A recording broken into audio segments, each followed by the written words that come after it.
Cricket is my passion and I cannot avoid it. Hello, all to the beautiful people of this country, as well as all the cricket followers on our page. Today, we have a guest who has scored leaps and leaps of runs, not only in domestic cricket, as well as for Indian cricket. He was known as the master of Mumbai cricket, and when he used to play the back foot shot, you couldn't take your eyes off. Yes, I am talking about one star of Indian cricket, Wasim Jafar. Welcome to the show, Wasim Bhai. Thank you, and it's very nice to be here. We'll start with the World Test Championship. Hmm. It's the biggest platform. They say that Test cricket, as this is the purest form, and India in the finals against the old nemesis New Zealand. Now, my first question to you: You've seen India's squad, which has been announced. What do you think about the squad? I think it was expected. More or less, I feel the 12. I personally feel was pretty much the same, which I feel that India might more likely than not would go with 5 bowlers plus the 6 batsmen, but they've got the liberty of the 2 all-rounders. The 2 spinners can bat. They've got test hundreds, and that makes the side very strong, Okay. especially when both of your spinners can bat. They've got test hundreds, and you've got batting till the eight. And the kind of form that Rishabh Pant is in. I think the team selects himself. To be honest, there is only one or maybe at most two, selection issues that can happen. But I feel that mostly the 11 or 12 pick themselves, in my opinion. All right. Since we are talking about the 12 which you think pick themselves, could you just run through me and for all our fans, the players you Uh, expect them to be on the park? I mean, in my opinion, or if you ask me, I would like Rohit Sharma. Obviously, Rohit Sharma and Shubman Gill. They should open, in my opinion. Number three, Pujara, Virat Kohli, Ajinkya Rahane. Number six should be Rishabh Pant, and then Ravindra Jadeja at seven, Ashwin at number eight, uh, Bumrah number nine, Shami number 10. And the debate probably that's going on is between Siraj and Ishan Sharma. But I would personally would want Ishan Sharma to play because somebody who's played 100 test matches, who's been in England before, he knows how to bowl in Dukes with the Dukes ball. He's played county cricket, and that experience counts for a lot. I feel somebody who's got 300 plus test wickets, and plus Ishan Sharma bowls so well to the left-handers, and New Zealand has got quite a few left-handers in the top order. I feel they should go with Ishan Sharma. Even in the practice game within the squad, he's picked up wickets. So I feel they should go ahead with Ishan Sharma as a third seamer. That's a very fair point, like you mentioned about the choice. It's a headache for selectors whether it should be Siraj or Ishant. And you rightly mentioned a player who has played 100 test matches, has the experience of playing so many matches in England, has taken enough wickets, and has an edge over left handers, whereas New Zealanders have quite a few. And Ishant Sharma should be the pick ahead of Siraj. Now, do you think India might see that no, we will play four seamers and drop probably one of the spinners, or you see them going with two spinners, even though because they're bad deep? No, I don't think. You'll only go with four seamers if it's a really green pitch and it's going to stay like that for the most of the test matches, which I don't think will happen. I mean, in England, mostly the pitches will spin from later half of the third day to the fourth and fifth day.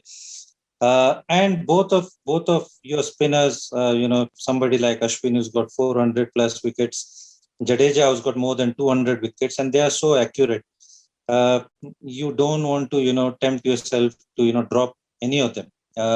3 plus 2, I think, gives you the right balance. The spinners can hold one end, and your seamers can rest. And knowing Ravi Shastri, knowing Virat Kohli a little bit, I feel they both are very aggressive. The way they approach to the games, they want to win, and most of the times we see they play with 5 bowlers.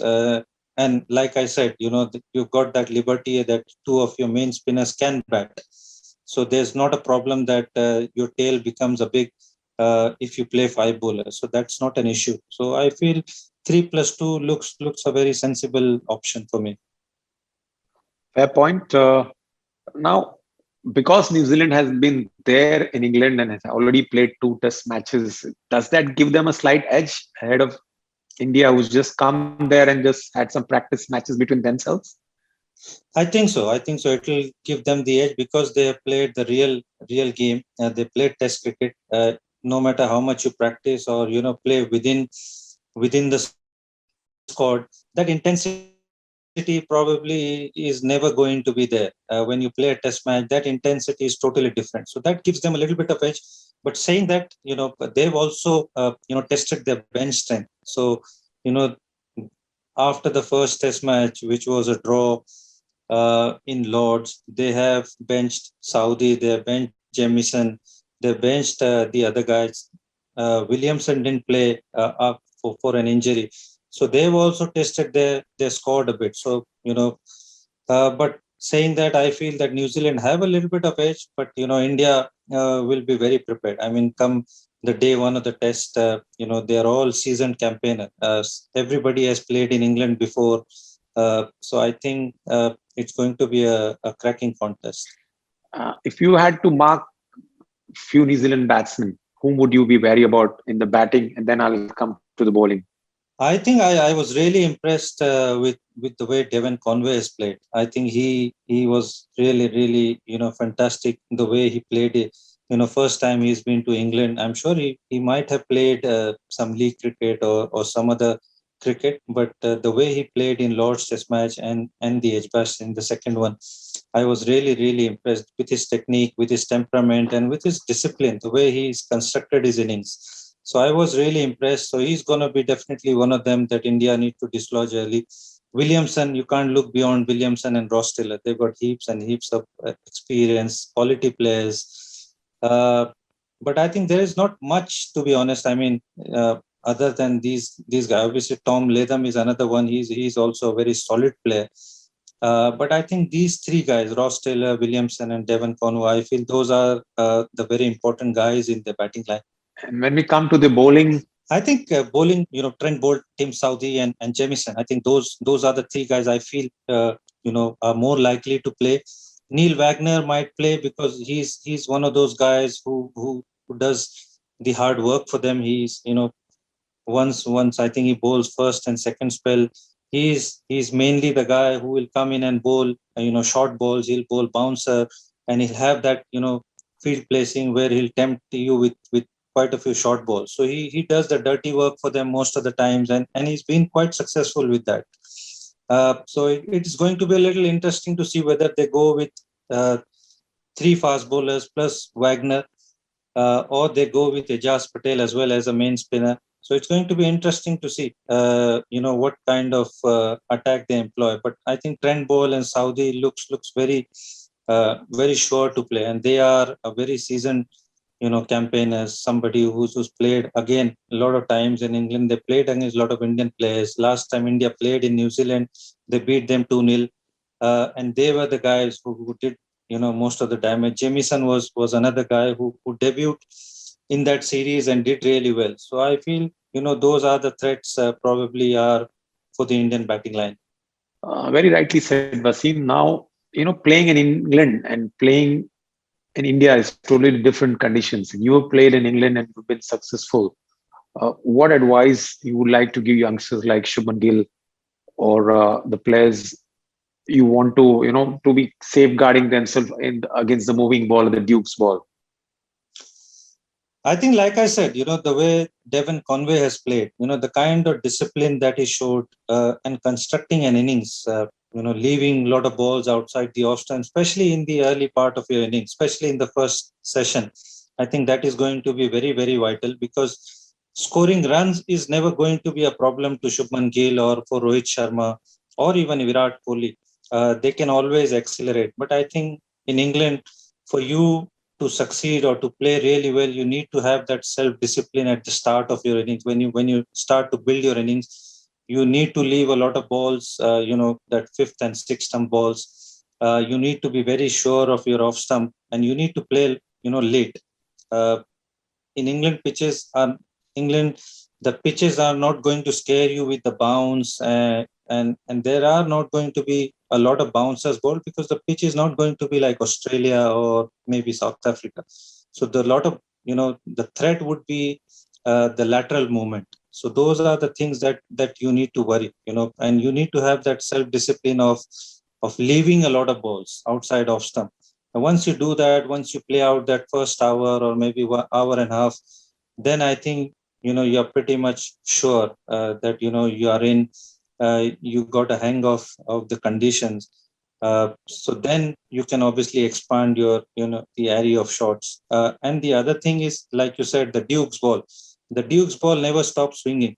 So you need to be, no matter how much runs you've got against your name, you still need to be very watchful. So unlike the Kookaburra ball, where it only going to swing for first 25, 30 overs, then there's no worry. But Duke's ball is totally different. It's got a very upright seam and it keeps swinging throughout the day. The conditions, help the bowlers. It's going to be overcast unless it's really bright, red hot day. Then it's a different story. But in England, you got to expect that it's going to be overcast at some point.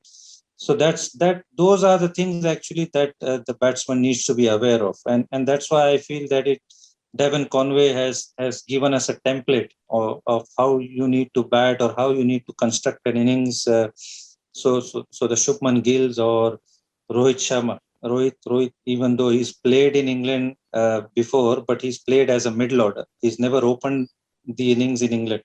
Shubman Gill or even Mayank Agarwal never played a test match in England. So that is something, a template they need to follow at least at the start of the innings. Fair point again. Wasim, you were part of the Indian squad which won when under the captainship of Rahul Dravid. And I remember that test match when I believe it was Leeds. I'm not sure about the venue. Maybe probably you can correct me. Where India bowled England out cheaply, and then you and Dinesh Karthik gave a good start. And then England were chasing and the game throughout until Michael Vaughan came and scored some runs in the second innings, and Zair Khan bowled them out in the second innings. Which venue was that? That was Trent Bridge. Trent Bridge. Yeah. All right. So, I remember that game very vividly because on the first day it was cloudy and we got the best of the conditions to bowl. Now imagine India wins the toss, and suppose if it's cloudy and you're going in with two spinners. Generally, when you have two spinners, you hope that your spinners come into the play into the fourth innings of the game, which is on the last day or probably on the second last day at the fag end of the day. So would you still bat first and take the challenge on of playing batting first, or would you make the opposition put the opposition in? I think it all depends on the conditions. I mean, if you think that the ball is the conditions going to stay overcast for a longer period, then obviously you have to think about bowling first. But if you think that it's going to be a very passing phase and it's going to clear out in the first hour or maybe after an hour, then you don't mind even batting first because generally there is going to be some movement and some help for the fast bowlers no matter where you play because the ball is hard, the wicket is fresh, the bowlers are fresh. So eventually at most times you'll always want to bat first unless the conditions are really in favor of the bowlers. Then you'll have to think twice. So if the conditions you feel that it's going to stay overcast for most part of the day, then you don't mind to bowl first because you've got three genuine fast bowlers. I mean, that is the reason why I say that playing five bowlers, having that liberty of having two all-rounders in the team, give you that liberty, even if you are made to bat first, you've got batting till number 8. Even if you have to take the option of bowling first, you've got three genuine fast bowlers who bowl 140 plus and can exploit the conditions. So I feel Indian team won't mind anything, to be honest. Very well said, Wasim. Now, New Zealand somehow has been India's nemesis. Whether we talk about the 2019 World Cup semi-final, we all thought that we would have a walk in the park, and they stunned us at Manchester. or in the past also they've had the better of us, as you had mentioned in the start of the show, that they even beat us when we went there, and the conditions won't be that different as what is in New Zealand. So my point here is, I'm sure Virat Kohli and Ravi Shastri must have done their homework against New Zealand.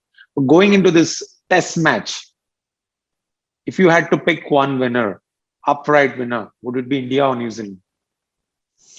I think India looks, I mean, out of the two teams, India do look, a very formidable team, batting wise and bowling wise, and the kind of cricket they played in Australia, I think the series win against Australia must have, boosted their confidence, next to nothing. Having to go through so many crises in that series and still coming out trumps and winning in Melbourne, winning in Brisbane, drawing that test match in Sydney. Everything was against us, but still, I mean, they got to play the net bowlers in a test match because there were nobody left to play. All the players were injured, so that shows the quality of the team that we possess. Washington Sundar came in and performed. Shardul Thakur came in and performed. Natarajan made debut in all three formats in that tour. So that shows the quality of the Indian side, and I feel they are more balanced team compared to New Zealand. But like I said before, when somebody is qualified for a World Test Championship final, they worked really, really hard for 2.5 years. So you can't take any teams lightly, leave alone New Zealand. And New Zealand, like you said very rightly, they've always been our nemesis, and they've beaten us. I mean, the last time India beaten them in ICC event was way back in 2003. So nothing comes easy as far as beating New Zealand to the Indian team. So they'll be, won't be taking them lightly at all. It's mark my words that they will be up against. Like I read an article today in one of the sports page that they are the good boys whose actions does all the talking. They don't make more noise. They just do with the actions play. Definitely, I think they are. I think they'll always be the second best team of everyone. Everyone likes them because you don't see them sledge too much, and they are. I mean, even I have come across them, a lot of them in IPL when I've played in RCB, or even while my time with Punjab Kings. They've always been, one of the nicest guys you can find, the New Zealanders. So they're very easy to work along and to interact with. So that is why probably everyone likes them. And there's no fuss. You don't see any fuss with any of them. I mean, Williamson he's been a great ambassador of the game, not just for New Zealand, but I feel for everyone. So even Ross Taylor, when I played with him in RCB, he was one of the best guys that you can interact with. So they are, I'm sure, they are always the second best team of everyone. Very well said again, Wasim. New Zealand are the second best team of everyone. And we as Indians, we hope we are the team which will beat New Zealand in this big final, because everybody says that this is like a World Cup. And for the first time, this is happening. We are all excited. So are you, Wasim. And so all 1.3 billion Indian fans will be cheering Team India. And we hope that we can this time put it across New Zealand and have a trophy in our cabinet. Definitely. I feel this is the biggest, like you said, this is the centerpiece of Test cricket that is going to happen in a couple of days. And anybody winning it is going to be a number one Test side without a doubt. But in Test cricket, the shorter the game, there are more chances of you upsetting anyone. But the longer the game, the quality of the side comes to the fore. So anybody, I mean, to play a really good cricket for over a period of 5 days are going to decide. So whoever comes up after that, I feel that they deserve to be number one side in the world. Well, we've had analysis, rather the pre-match analysis from the great Wasim Jaffer. I've seen him very fondly playing for India, playing for Mumbai, for whichever Ranji team he's played. He scored heaps of runs. Records were meant to be broken, but I'm not sure who is going to break Wasim Jafar's record. We'll have to wait and watch. Till then, we hope you've liked this show. And if you like, please make sure to share and say some good things if you feel that what Wasim has said has been spot on. Thank you, Wasim Bhai, for all your insight, and we'll look forward to catch you post the match. Thank you for inviting me, and hopefully we'll have a good game and something very nice to talk about in a post analysis. Thank you, Wasim Bhai. Take care of yourself. Allah Hafiz. Allah Hafiz.